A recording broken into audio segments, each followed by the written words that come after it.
Alex, looking forward to hearing your expertise on the federal workplace. And we want to give our members a small piece of what they can look forward to during our full discussion. As we're currently dealing with unprecedented times, what impact do you believe COVID-19 will have on the federal workforce and advancement opportunities? You know, I think that's a great question, and it's a question I'm hearing all across the country right now. I would say two factors off the top of my head I want to share with you and in the audience and everyone listening. The first is just the number of slots, opportunities. Over the last few years, we saw a slow uptick of individuals retiring from the federal government. Again, this is not an ageist thing. This is just the federal government only has so many FTEs, only so many slots for people to move into. And as people were retiring, that means there's opportunities for people to move into those slots. Well, with everyone working from home, there are a lot of people who are telling me and telling people all across the world that, hey, shoot, if I can keep doing my job and do it from home, I'm not going anywhere. I was literally talking to a lady 2 weeks ago who said she was planning on retiring next year, but now she's going to wait another 5, 6, 7 years to retire.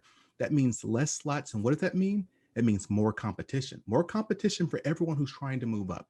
Now, the second thing I think about is everyone's looking around right now, and there's a lot of people who are hurt, who are harmed, who are in very financial strength because they're unemployed. They can't go to work because their places of employment are not open right now. But you know who is in general still working?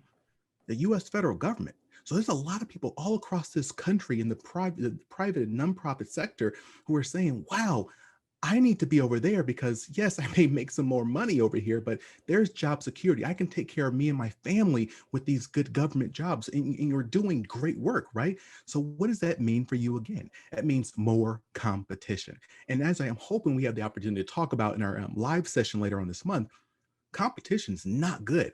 And we'll talk about that more.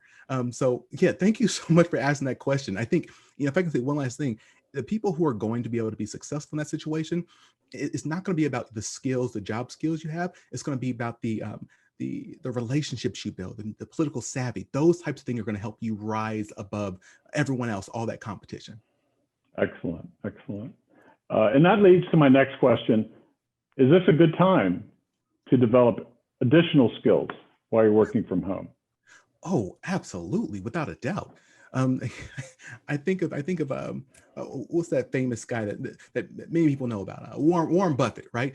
Warren Buffett talks about be fearful when others are greedy and be greedy when others are fearful, right? If you want to be successful, that's what you should be doing.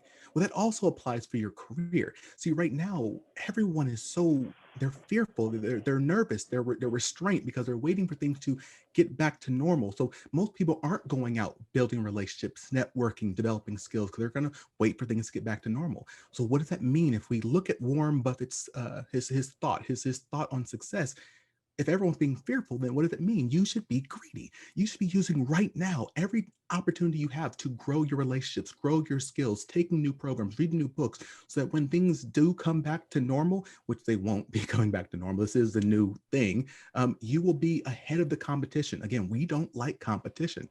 I think about this right now. If I wanted to beat Usain Bolt, who's the fastest man in the world, if I wanted to beat him in a 100-yard dash, I promise you I could do it.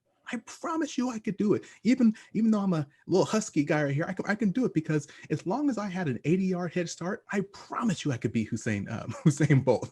Now, what does that mean? All that means is that if you take the time to develop yourself right now, develop relationships right now, while everyone's holding back, you are getting that head start and you will be able to reach your goals and you can beat the competition. Alex, I need a 95-yard head start. I don't know if that's possible or not. That's a really great story, great analogy. And I'm going to stop you right there before you get any deeper into our chat at the end of the month. And thanks for giving everyone a preview of what's to come. And please, everyone, make sure you register for our federal summit on October 22nd to hear more advice on how you can maneuver as a civilian fed during the current pandemic and set yourself up for success. Registration details can be found at waepa.org/member meeting, and we'll see you soon. Thanks, Alex. Thanks, Shane. See everyone soon.